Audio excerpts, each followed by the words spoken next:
Bahkan kalau ditanya apa sih salah satu faktor yang menjadi penentu keberhasilan dari program adalah nanti di akhir itu juga harus ada pengukuran dampak. Nah ini yang tidak banyak dilakukan.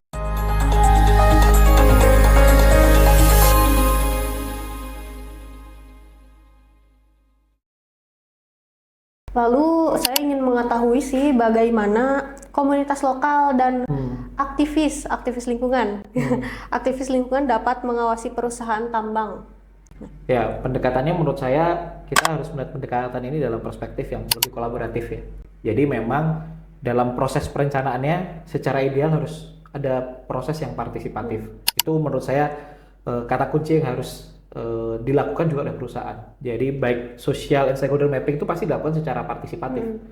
Proses pengumpulan datanya ada FGD yang harus dilakukan, kemudian juga in-depth interview yang dilakukan. Itu kan satu proses partisipatif yang kemudian mencoba dilakukan gitu ya. Kemudian dalam pelaksanaannya juga kalau saya melihat sebetulnya kerjasama multi pihak atau multi stakeholder partnership ini juga sudah dilakukan. Tinggal bagaimana kemudian membagi peran secara presisi ya. Akademisi biasanya juga ada keterlibatan di sana, bagaimana media, komunitas lokal, penggerak, aktivis dan lain sebagainya ini kan punya di dalam struktur masyarakat kan punya kapasitasnya masing-masing. Tidak mungkin program-program yang berkaitan dengan tanggung jawab sosial dan lingkungan itu tidak melibatkan mereka sebagai tokoh penggerak di masyarakat. Jadi keterlibatan mereka menurut saya masih sangat strategik dan menjadi kunci dalam keberhasilan program tanggung jawab sosial dan lingkungan. Bahkan kalau ditanya apa sih salah satu faktor yang menjadi penentu keberhasilan dari program adalah bagaimana menemukan lokal leader yang tepat di dalam program itu. Karena perubahan itu ya hanya bisa digerakkan juga salah satunya oleh mereka yang ada di dalam komunitas masyarakat itu sendiri. Betul. Biasanya apakah di dalam suatu komunitas atau suatu golongan masyarakat atau aktivis itu apakah biasanya ada kepentingan tersendiri untuk biasanya atau menghambat atau memperlancar terjadinya pembangunan industri tambang tersebut, dan apabila ada apa solusinya gitu biasanya untuk mengatasi hal tersebut? Menurut saya masing-masing tentu punya interestnya masing-masing punya agendanya masing-masing dan punya concernnya masing-masing di dalam satu aktivitas bisnis perusahaan. Tapi bagi saya, menurut saya sih itu menjadi satu tantangan tersendiri ya. Untuk kita kemudian dari sisi pelaku industri itu bisa mengelaborasi semua variabel yang ada di masyarakat itu dalam satu program yang lebih kolaboratif. Prinsipnya adalah memulai dengan proses yang partisipatif, dalam pelaksanaannya juga harus dilakukan secara kolaboratif. Nanti di akhir itu juga harus ada pengukuran dampak. Nah ini yang tidak banyak dilakukan.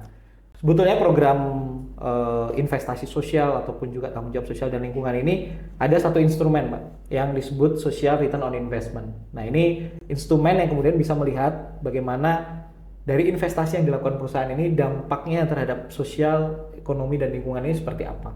Sehingga itu akan menjadi satu parameter. Kalau kita bekerja saja kan kita harus ada KPI-nya. Sama juga dengan hal ini, kita juga harus kemudian melakukan pengukuran dampak. Ada lagi pengukuran misalnya indeks kepuasan masyarakat. Itu menurut saya menjadi salah satu instrumen yang penting juga untuk kemudian dilihat sebagai salah satu tools untuk bisa meng-capture sebetulnya sejauh mana sih implementasi dari program ini. Atau ada lagi yang disebut sebagai social license to operate. Jadi social license to operate itu untuk bisa melihat bagaimana sebetulnya perusahaan punya daya dukung dari sisi sosial di masyarakat gitu. Jadi beberapa instrumen tadi belum semua menerapkan, belum semua punya parameter-parameter tersebut, tapi menurut saya ke depan itu harus didorong dan menjadi salah satu instrumen evaluasi yang paling baik untuk bisa melihat efektivitas dari sebuah program. Oke, baik. Tapi di samping hal itu mungkin harusnya ada tips juga atau edukasi terhadap masyarakat ya. Jadi bagaimana sih komunitas lokal dapat memastikan atau masyarakat dapat memastikan perusahaan tambang ini yang akan dibangun ini benar-benar akan menjalankan tanggung jawabnya gitu. Ya, prinsipnya menurut saya gini. Jadi sebagai perusahaan ini kan lembaga profit ya. Yang bagaimanapun salah satu hal yang kemudian mereka harus dapatkan adalah keuntungan itu sendiri, aktivitas ekonomi. Perusahaan bukan lembaga donor yang kemudian bisa setiap waktu memberikan satu kontribusi ya untuk aktivitas-aktivitas kemasyarakatan. Tapi baik itu dari sisi regulasi, kemudian juga dari sisi perkembangan pasar, saya cukup senang sekali dengan perkembangan tren ESG salah satunya. Karena akhirnya perusahaan terdorong untuk melakukan aktivitas baik itu berkaitan dengan lingkungan, sosial dan tata kelola, tidak lagi bicara soal mandatori. Tapi sudah bicara soal bagaimana perusahaan punya nilai tambah dari situ. Mudah-mudahan bisa lebih semangat ya untuk bisa menciptakan satu praktek industri yang berkelanjutan gitu. Kalau masyarakat bisa terlibat di mana, tentu dalam hal implementasi program-program tersebut pasti ada kelompok masyarakat yang kemudian terlibat.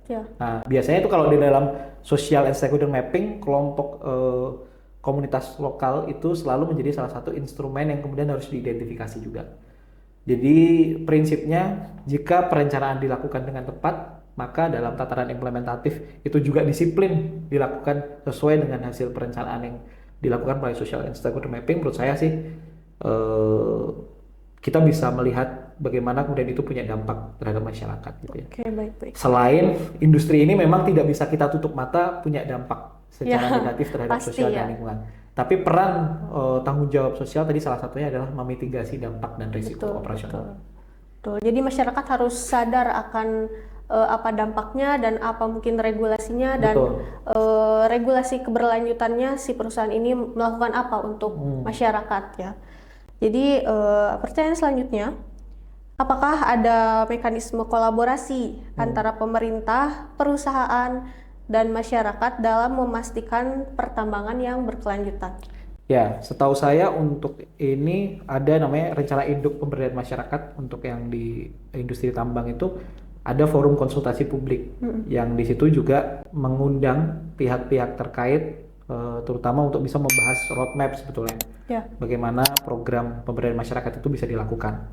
Nah, jika itu dilakukan secara efektif, minimal dalam konteks perencanaan, apa yang kemudian dilakukan itu tidak hanya sepihak dari sisi perusahaan, tapi juga mendapatkan input dari berbagai macam stakeholder, termasuk juga masyarakat dan pemerintah daerah.